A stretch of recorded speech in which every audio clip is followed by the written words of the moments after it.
Hello students, welcome to Kalam program of La Excellence IAS. This is a GS Mains answer writing series. Here we are going to discuss one question from GS Mains papers and we are going to discuss how to approach the question rather than the content of the answer. Okay, let us go to today's question. Today we have a question from GS paper 2 from the polity section from the subtopic of structure, organization and functioning of the executive and judiciary. Okay, this is the subtopic. The question goes like this. Discuss the constitutional safeguards that Indian judiciary possesses to be independent and impartial. So that is the first part of the question. First part is asking about constitutional safeguards that Indian judiciary possesses to be independent and impartial. Then the second part of the question says, suggest some measures to enhance the present independence of the judiciary. So first part is asking about the constitutional safeguards that Indian judiciary has got to be independent, while the second part is asking us some of the measures. Okay, so let us see how we are going to address this question. But before that, let us know what is the context of asking this question.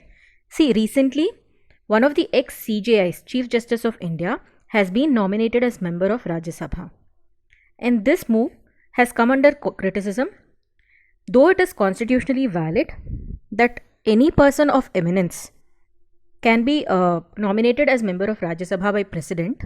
There is being an ethical question raised by many of them. Mr. Arun Jaitley, who was then opposition leader in 2012, he has commented that pre-retirement judgments are being influenced by post-retirement appointment proposals. So you understand how important this issue is. And also, some of the judgments in politically sensitive issues have come under criticism because they were criticized that they were not given independently. There have been criticisms that these judgments were in favor of ruling government.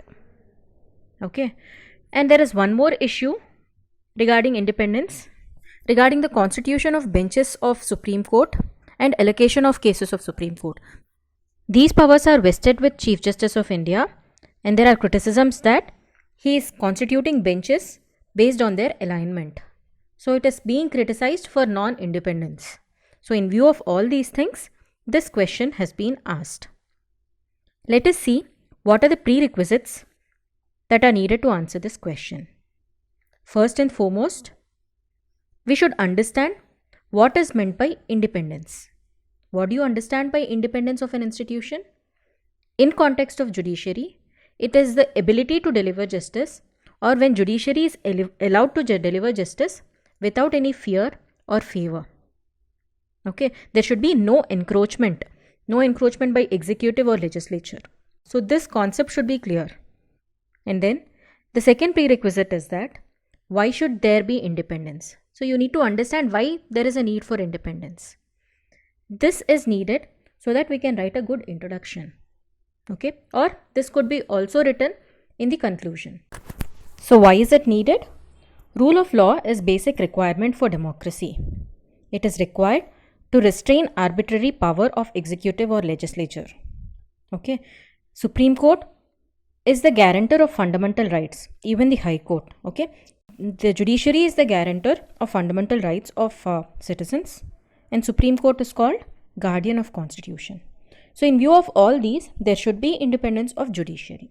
So one should have an idea why should there be independence, so that we can address the second part of the question. The next prerequisite is we should know the constitutional safeguards, the articles which deal with judiciary, as well as the safeguards that are given in the constitution to preserve the independence of Indian judiciary. Okay, and the fourth prerequisite is the reports, the recommendations of reports like Second ARC and National Commission for Review of Working of the Constitution, and any other reports which have recommended the safeguards for independence of judiciary. Okay, so with these prerequisites, let us see how we can answer this question. So as it goes, we discuss this question in three parts: introduction, body, and conclusion. What should be written in introduction? Let us see what is written in the question so as to understand what should we write in the introduction. The question talks about independence of Indian judiciary. So this introduction could be about importance of judiciary so that it has to be independent. So one can write that judiciary is the guardian of the constitution or guardian of the fundamental rights of its citizens. So this importance can be highlighted in the introduction. Otherwise, we can also write the definition of independence of judiciary. That is, ability to deliver justice without fear or favor. Okay, so introduction could be given in two formats. Either writing about the importance of the judiciary or giving the definition of independence of judiciary. Let's go to the body. The body has got two parts. First one is asking about the constitutional provisions. You can talk here about the articles relating to judiciary. See, for any question which is relating to independence of institutions, it is usually the appointment, the removal process, the security of tenure, how it is funded, or how the expenses are charged. So all these things are important. So even if you don't remember what are the exact constitutional safeguards, you can attempt this question because many of us know how appointment of judges is done. What is the process of removal of a Supreme Court or High Court judge? It requires an impeachment process, that they have got a security of tenure, their service conditions cannot be changed. These are all general points to maintain independence for any institutions. Such can be repeated here also. And the articles, numbers, if you remember, it is well and good. It adds value addition to your answers. So that is the first part of the question. Second part is asking us to suggest some of the measures. Okay. So while suggesting the measures, it is always good to quote any report. For example, we have discussed that second ARC report and NCRWC report is quite important to answer such questions.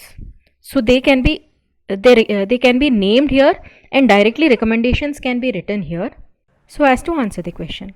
Apart from that, we also have discussed the context.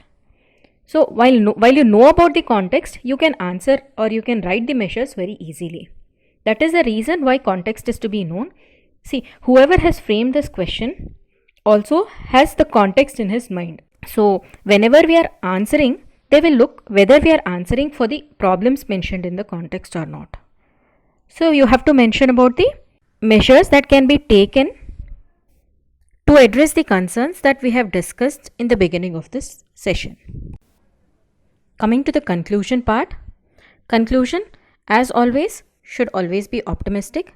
We can here also write about the importance of the judiciary and why it should be independent, and what measures can be taken can be summarized. Okay, the measures can be summarized and the importance of judiciary can be highlighted as a conclusion. Now let us look at one of the sample answers. This person has written the answer like this. Judiciary is one of the three organs of government responsible for upholding rule of law in our democracy. Independence of judiciary is essential to deliver justice without fear or favor. So he has mentioned about the importance of independence of judiciary, and he has also mentioned that judiciary is responsible for upholding the rule of law. Okay, this is a small introduction, small and simple introduction. Then he has directly gone into the body of the question. The body, first part, constitutional safeguards for judicial independence. Let us see what he has written. Articles 124 to 147 of Indian Constitution dealing with the Supreme Court and Articles 214 to 231 dealing with the High Courts have following provisions for independence.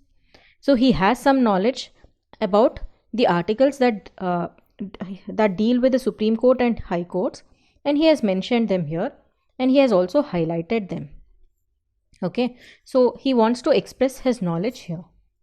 Let us see what are the provisions that he has written. Appointment by President after consultative process with the judiciary. We have a collegium system now, though it is not mentioned within the Constitution, but appointment by President and consultative process are mentioned in the Constitution, and this point is quite valid. Okay. The next point, he is writing about the security of tenure. Yes, security of tenure also provides for independence of the judiciary. Then he is talking about fixed service conditions. Then He's talking about expense being charged on consolidated fund, ban on practice after retirement, and power to punish for the contempt of court. So he's given 6 points. He has mentioned about the articles. It's a decent enough answer for the subpart.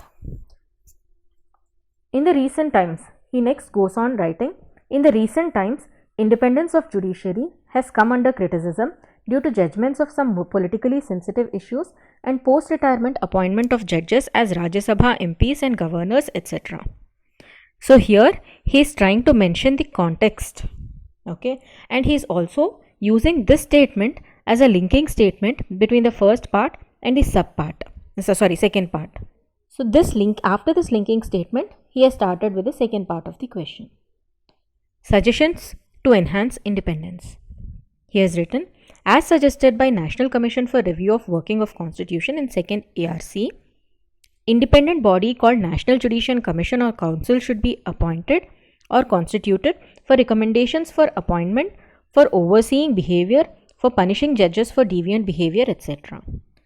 So here he has highlighted the reports and their recommendations. And next, he has written, Constitution can be amended to prevent or delay the taking up of posts in the legislature or executive by retired judges.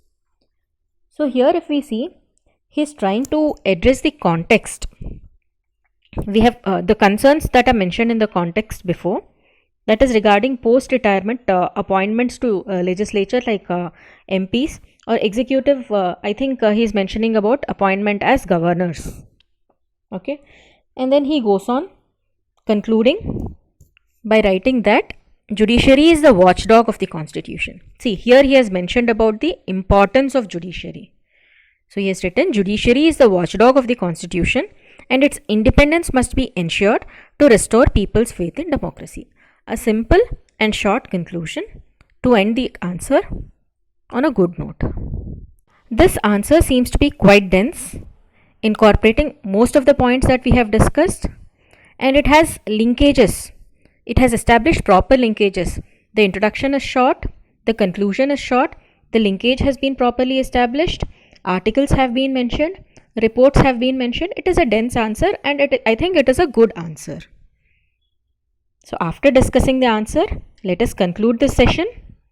We have discussed how to approach this answer, what are the prerequisites that are needed, how to write the introduction, body and conclusion, and we have also discussed the sample answer. Let us meet again tomorrow. Thank you.